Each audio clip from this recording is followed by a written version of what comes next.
Film Club. Thank you for joining us for another episode of Film Club. I'm one of your hosts, Andy Harrison, and with me, as always, it's Andy Donaldson. Hello. Every week in Film Club, we invite you along to watch a film with us, and this week, we are taking a look at Scarface.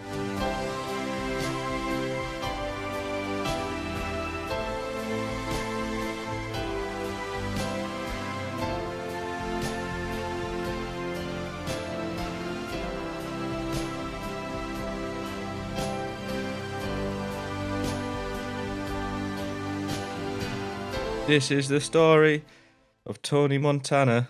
For anyone who's a Michael Bublé fan, Scarface is Tony Montana coming over from Cuba as a refugee, as he says, and he's had a bit of history with crime.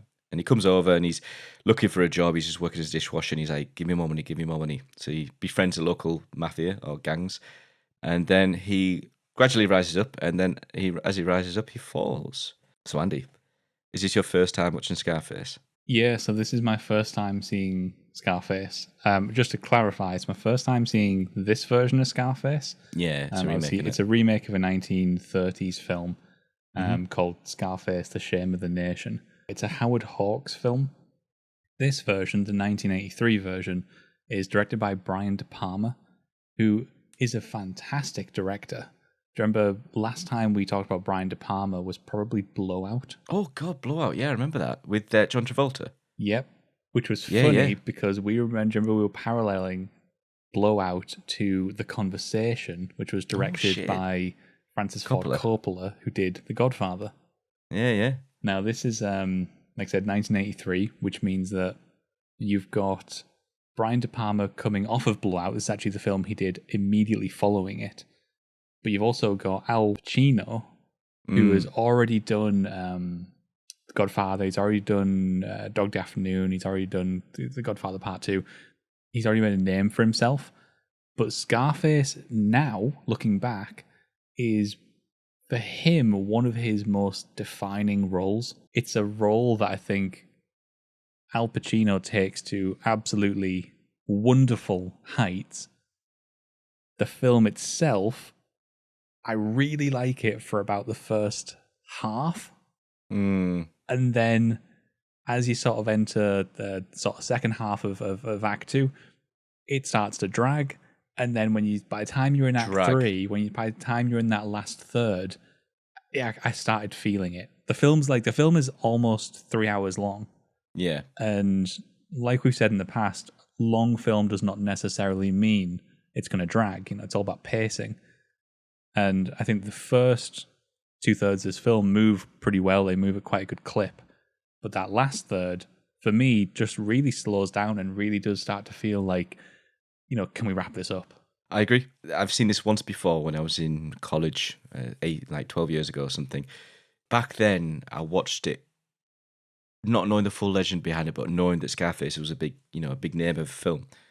And I enjoyed it, seeing all those moments come up, say hello to my little friend, these iconic scenes, iconic moments. Rewatching it again, I didn't feel that same love. I like you, I really enjoyed the start, to be fair. I forgot the start bit. I remember when him coming over to the port, and I don't remember the bit building his name for himself, but after that, once he started to rise in power, and I think there's a scene where he says to Frank, I think you don't answer to me, I answer to you, or something. I can't remember the exact words. After that, it's fucking started going downhill. When he started going on his downfall himself, there's two guys at the club trying to shoot him, and he's just writhing about, this drunken man, this man who doesn't know what he wants, and everything's just like aggression. I really failed to like the character of Tony Montana. Whereas if you look at something you're saying there, is like this is one of his most defining roles. I can't agree with you. I can appreciate why you said that. To me, Tony Montana is just a dick. A full-on fucking dick throughout this film. I mean, this film's been known for its massive use of the F word and everything. And it's funny you mentioned the use of the word fuck, because not only does Michelle Pfeiffer mention it at one point, she sort of says, can you say something else? Can you use a different word? There's actually a count I've got here. It's used 226 times in the film. And obviously for the time it came out, that was quite stirring. The film pushed boundaries purposely. It is meant to be, unpleasant. He is constantly swearing. There's lots of excessive violence, whether you see it or whether it's implied. There's tons of sort of heavy drug usage. The film has this actually quite charming little story to go with it. And when they submitted this film for certification, it got an X rating, which is an adult rating. You can't release that in wide release in cinemas. So they recut it, got another X rating. Recut it, got another X rating. And Brian De Palma eventually just like refused to recut it. He was like, I'm not recutting it. It's not an X-rated film. It's not like just gratuitous. So eventually they sort of brought this panel together. They had some narcotic experts in there. They sort of reflected on it and sort of found that the film was essentially anti-drug and that therefore it should be shown to people. So, but then reflecting on that, Brian De Palma was like, well, hang on. I think then if we've figured this out, if we were agreeing now this is actually anti-drug, I think the first cut was also deserving of an R rating, not an X rating. Yeah, and the board said, no, we don't agree. So what he did, Brian De Palma, sneaky bugger, just slipped in the first cut instead. Because he knew about all the red tape and people wouldn't be looking at exactly what the details were. So he just submitted the first cut. Fair play. Balls in him. I like that. Some balls in him there. I love that. One of the things I think the film does really, really, really well is the contrast of upbeat 80s music in amongst this brutality, this absolute brutality. A great example of this is the chainsaw scene, which, is quite iconic. Me watching that, it's quite difficult. I'm not that good at gore. And to see that contrast of that scene and, Tony Montana's face, then you've got his right-hand man in the car just blasting out these amazing 80s tunes in kind of, I think it's Miami, I think they're in, isn't it? Yep. And they're just chilling in the convertible, just like having a whale of a time. That's that contrast of brilliant soundtrack. And the score, the score is good as well. It's quite in your face, but the soundtrack to this film is great. And how why is it great? That and incorporate.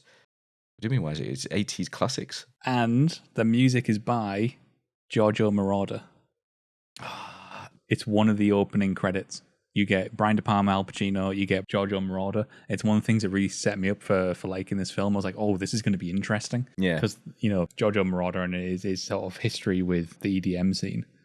And yeah, it's insane. He actually composes a lot of the tracks in the actual performers and singers. So these tracks that you hear in the radio, and I could be wrong. There's some of those tracks, I'd imagine, the stuff where the club in particular, because of that whole song about like, is it move to the yayo?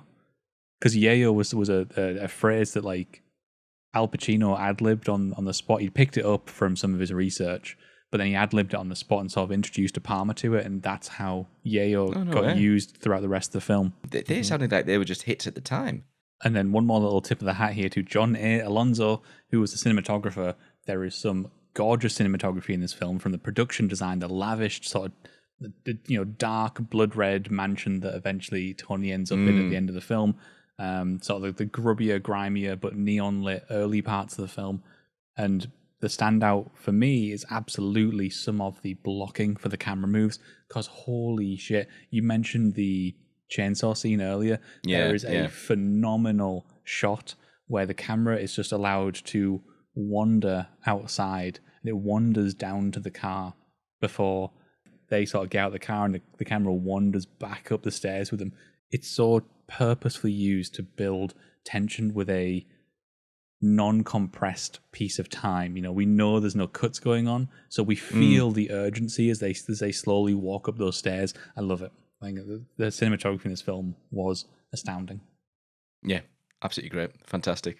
I'm really glad we covered this, and there's tons of really excellent stuff in Scarface, but I would be lying if I said by the end of the film I was still enjoying it as much. I was absolutely ready for it to end. There is something in Scarface that for me, it's a lack of evolution. There comes a point where you know where the story's going, and maybe that's our own fault for watching it retroactively, for not being there in 1983, watching it fresh and not knowing what was going to happen. Over the years, I know it got railed on when it came out. It built up a cult status, and there's a reason for that cult status. I think there's lots to love here.